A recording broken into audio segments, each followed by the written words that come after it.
Puducherry Villianur commune Sedarapet Sri Neelavathi அம்மன் திருக்கோயிலுக்கு கடந்த December மாதம் 6ஆம் தேதி மகா கும்பாபிஷேகம் நடைபெற்றது. அதனைத் தொடர்ந்து சேதராப்பட்டு பழைய காலனி பொதுமக்கள் கேட்டுக் கொண்டதன் பேரில் கொடிமரம் அமைக்க முதலமைச்சர் ரங்கசாமி தனது சொந்த நிதியிலிருந்து ரூபாய் 5 லட்சம் நன்கொடையாக வழங்கினார்.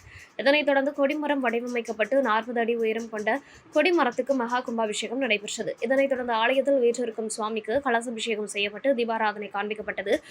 இதில் பக்தர்கள் கலந்து கொண்டு சாமி தரிசனம் செய்தனர். விழாவிற்கான ஏற்பாடுகளை ஆலய நிர்வாகிகள், பெரியோர்கள், இளைஞர்கள் செய்திருந்தனர்.